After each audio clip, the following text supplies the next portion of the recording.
Hi Snug 202, my name is Angelina Miller, and today I will be presenting Assessment 3, which is a video presentation based on conducting a structured literature search. I chose the question, does drunk driving increase the risk of a car accident? A literature research is crucial for understanding the existing knowledge base and identifying gaps in knowledge. It also helps students familiarize themselves with existing research theories and practices in nursing. This foundational knowledge is essential for evidence-based practice. In order for this literature research to be accurate and structured, it is essential to use PICO terms, which stands for population, intervention, comparison, and outcome.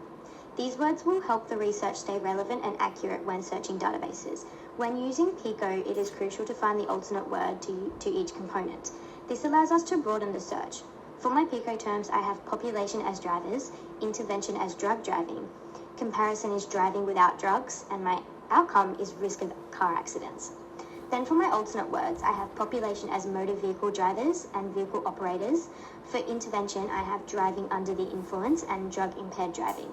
For comparison, I found sober driving and driving without impairment. Lastly, for my outcome, I have safe driving and less accidents and accident rates. The databases that I chose to conduct this research on were Snug and Medline. I chose these two databases to use together as they are both health-related and offer peer review and full texts. Snug stands for Cumulative Index to Nursing and Allied Health Literature. I chose to use this database because it offers a targeted resource with qualitative evidence and also offers sophisticated health and medical thesaurus. It has advanced capabilities and finds relevant and peer-reviewed up-to-date information. I also chose to use Medline, which is the National Library of Medicine's database, because it offers biomedical and health journals, and it is also a comprehensive bibliographic database. It offers authoritative and indexed texts. It has free access and access to full texts. Now that I have identified my PICO terms and the alternate words and chose what databases I'm going to use, I logged onto the UAW library and scrolled down to the A to Z databases and typed Snug into the search bar. This is the first database I searched. My first search was for drug driving. This gave me 3,247 results, which is a huge number. I tried to lower this number using limiters. The limiter I decided to set was the publication date. I scrolled down to the publication date and set it to 2010 to 2025. This will then only give me the results published between those years. I ensured this limiter stayed set to those dates for the rest of my research. I then searched for the same thing, which was drug driving, and this then gave me a result number of 2,625. The next aspect I searched for was car accidents, or motor vehicle accidents, or traffic accidents, or car crashes. I made sure to use alternate words in this search to broaden the search and give me results related to those terms. For this search, I received 13,169 results. For my next search, this is where I came into an issue. I couldn't get the S1 and S2 feature to work, so I could combine my two searches together and give me results related to that. So instead, I stopped trying with that feature and decided to conduct the search myself. For this search, I typed in drug driving and car accident and risk. This is when my results started to lower. I got 123 results for that search. For my last search on Snug, I searched for drug driving and increasing risk and car accidents, or motor vehicle accidents, or traffic accidents, or car crashes, which then gave me 14 results. I was happy with the number of articles I got for this search, and I had to read over some of the articles to see which one had the best evidence and answered the question the best. I then conducted the same search on Medline. So I did the same process. I logged onto the UAW library and scrolled down to the A to Z database and typed in Medline into the search bar. For my first search using Medline, I searched drug driving. This gave me 22,598 results. I again decided to use a limiter. The limiter I decided to use for this search was the publication date. I scrolled down to the publication date and set it to 2010 to 2025. This will only give me results published between those years. I ensured this limiter stayed set to those dates for the rest of the research.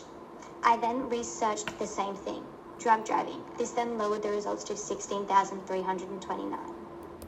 For the next search, I searched car accidents, or motor vehicle accidents, or traffic accidents, or car crashes.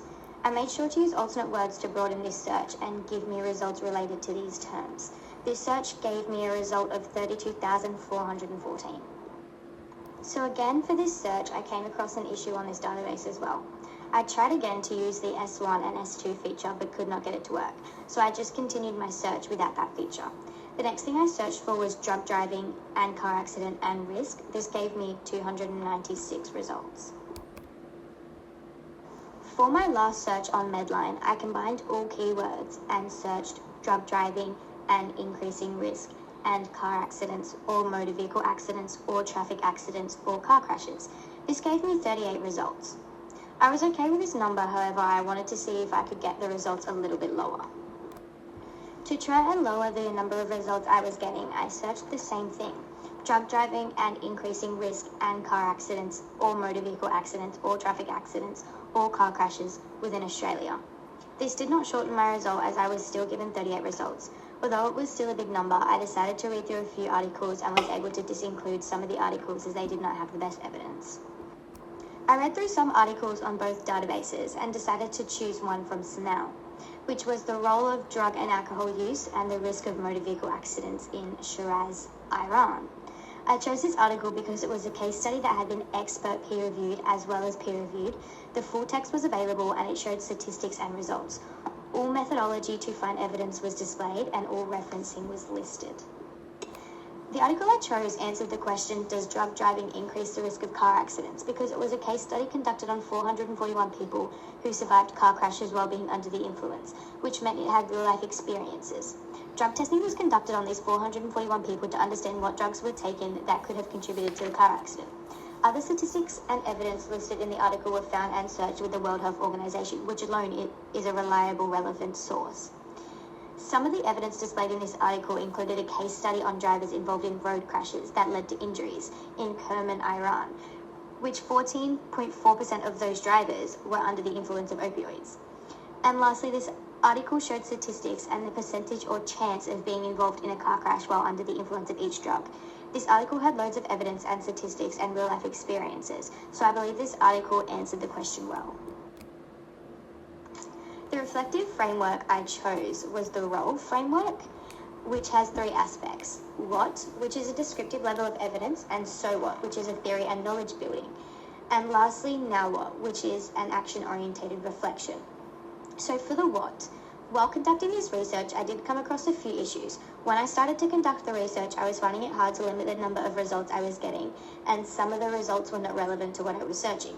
This resulted in having to conduct the research a few times on both databases in order to find the appropriate keywords to add into the research to find relevant and up-to-date information for what I was searching for. I also found it challenging to use the S1 and S2 feature, as it was giving me results that were completely off topic and not at all what I was trying to search for. So I didn't use that feature and just typed in what I was searching for rather than using that feature. So what? In order to limit the number of results I was getting, I changed the publication date to 2010 to 2025 only. This lowered my results for the first search by around 1,000 results. In order to keep my results relevant to what I was actually searching for, I went into the limiter feature and ensured my search was using the AND feature, which helps to make sure all aspects of my search were being included. I also changed and added a few words to keep the search relevant. For example, for car accidents, I changed it to car accidents or motor vehicle accidents or traffic accidents or car crashes. This allowed my results to be more accurate by including all keywords or possibilities of the phrases car accident, and limited the number of irrelevant results I was getting, as now all keywords were being searched for, which in turn helped to find the best evidence. Now what? This research has taught me that before conducting research on these databases, to ensure that all relevant limiters that I require have been set.